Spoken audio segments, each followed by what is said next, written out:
Evangelho de Lucas, capítulo 24, versículos de 13 a 24.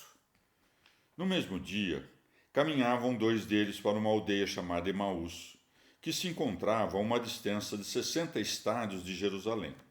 Iam falando um com o outro sobre tudo o que se tinha passado.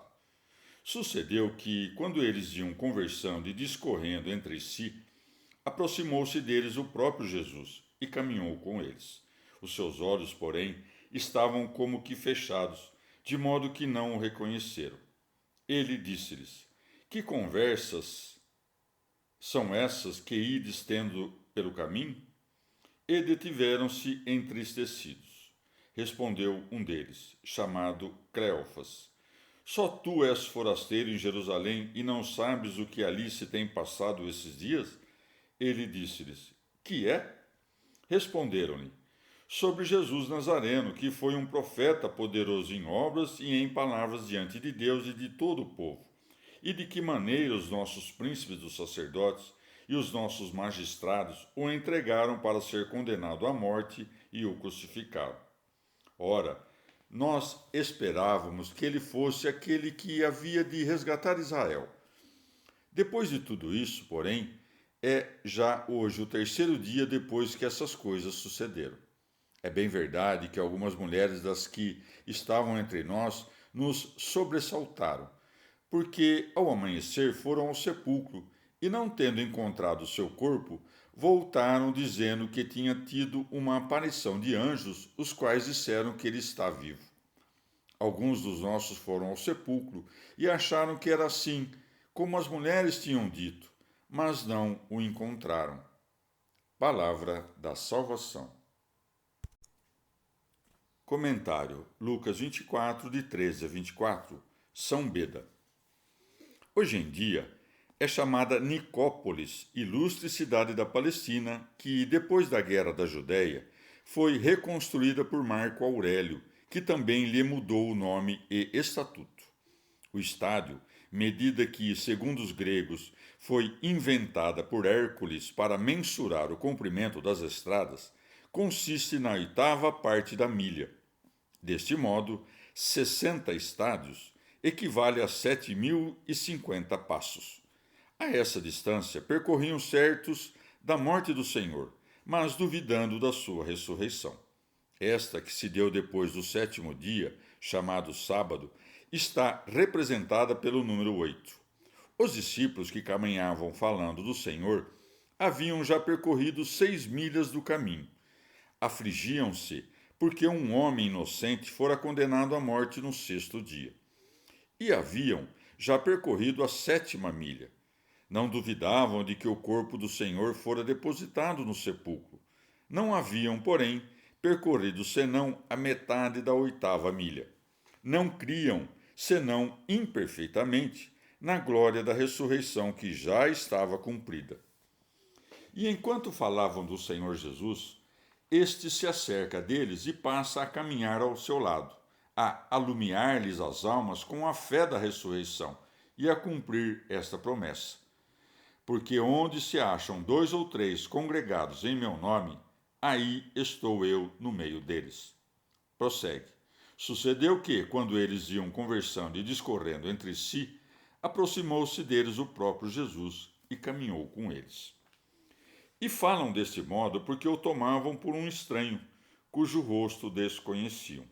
Com efeito, era para eles um estranho, porque a glória da ressurreição interpunha entre ele e a frágil natureza dos discípulos imensa distância. Ademais, era-lhes estranho, porque a fé que tinham não os levou a crerem na ressurreição. Contudo, ele prossegue a interrogá-los e disse-lhes: Que é? Responderam: Sobre Jesus Nazareno, que foi um profeta. Reconheciam de fato que era um profeta, mas não que era filho de Deus, seja porque a fé que tinham nesse ponto era ainda imperfeita, seja por temor de cair nas mãos dos judeus, perseguidores dos cristãos. Ou não sabiam quem ele era de fato, ou dissimulavam para não dar a conhecer o que tinham por verdade. Acrescentam: poderoso em obras e palavras. Não era sem motivo, portanto, que andavam entristecidos e a se repreender a si mesmos por terem colocado esperanças de remissão naquele que morrera, em cuja ressurreição não criam. Ademais, afligiam-se com a morte injusta de alguém que sabiam inocente. Evangelho de Lucas, capítulo 24, versículos de 25 a 35. Então Jesus disse-lhes: Ó estultos e tardos de coração para crer tudo o que anunciaram os profetas. Porventura, não era necessário que o Cristo sofresse tais coisas para entrar na sua glória? Em seguida, começando por Moisés e discorrendo por todos os profetas, explicava-lhes o que dele se encontrava dito em todas as Escrituras. Aproximaram-se da aldeia para onde caminhavam e Jesus fingiu que ia para mais longe. Mas eles o constrangeram, dizendo: Fica conosco, porque se faz tarde e o dia declina. E entrou para ficar com eles. Estando ele com eles à mesa, tomou o pão, benzeu-o, partiu-o e lhe o deu. Abriram-se então os seus olhos e reconheceram-no, mas ele desapareceu. E disseram um para o outro: Não é verdade que nós sentimos abrasar-se-nos o coração quando ele nos falava pelo caminho e nos explicava as Escrituras? Levantando-se na mesma hora, voltaram para Jerusalém. Encontraram junto os 11 e os que estavam com eles, os quais diziam: Na verdade, o Senhor ressuscitou e apareceu a Simão. E eles contaram também o que lhes tinha acontecido no caminho e como o tinham reconhecido ao partir o pão. Palavra da salvação. Comentário Lucas 24, de 25 a 35. Santo Agostinho. Não vai aqui falsidade da parte do Salvador, porque nem todo fingimento é mentiroso. Só há falsidade quando o que fingimos fazer não tem significação nenhuma. Quando, porém, a ação tem algum significado, não é mentira, senão representação da verdade. Caso contrário, de força haveria de se considerar como falsidade tudo o que os sábios, os profetas e nosso Senhor mesmo disseram em sentido figurado, porque essas palavras, tomadas então no sentido comum e ordinário, nada têm de verdadeiro. Pode-se, portanto, usar desse tipo de fingimento tanto nas palavras quanto nas ações, quando nestas nos propomos significar uma verdade qualquer. Não que tivessem os olhos cerrados enquanto caminhavam com ele, mas algo no interior desses homens os impedia de reconhecer o que viam como uma névoa ou algum tipo de umidade. Claro que nosso Senhor poderia mudar a aparência do corpo, conferindo-lhe uma forma diferente daquela com que estavam acostumados, como sucedeu antes de sua paixão, com a transfiguração no monte, quando seu rosto ficou iluminado de um esplendor semelhante ao do sol.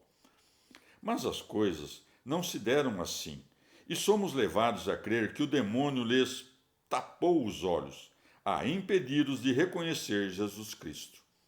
E isso permitiu nosso Senhor até o momento da distribuição do sacramento do pão, para nos fazer compreender que a comunhão com seu corpo sagrado tem o poder de remover os obstáculos que nos impedem de reconhecer Jesus Cristo.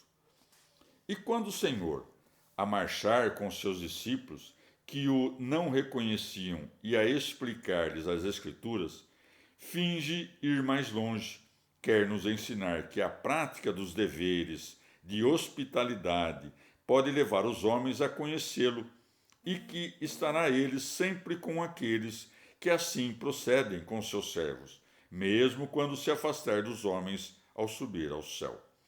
O homem instruído nas coisas da fé e que partilha seus bens com o que o instruiu pode estar certo de reter Jesus Cristo perto de si.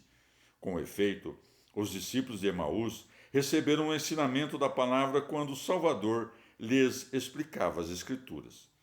E porque praticaram a hospitalidade, mereceram conhecer, quando da fração do pão, o que não haviam reconhecido quando ele lhes explicava as Escrituras.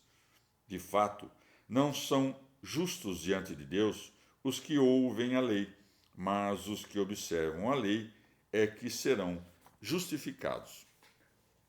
As mulheres já haviam espalhado a nova que Jesus ressuscitara, e Simão Pedro, a quem ele aparecera, também o fizera. Os dois discípulos, lá chegando, encontraram os apóstolos reunidos a conversar sobre esses grandes acontecimentos. Encontraram junto os 11 e os que estavam com eles, os quais diziam: na verdade, o Senhor ressuscitou e apareceu a Simão.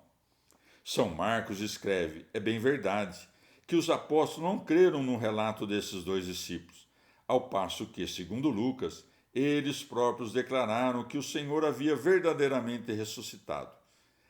Essa contradição aparente podemos explicá-la dizendo que apenas alguns dos presentes se recusaram a crer no relato dos dois discípulos.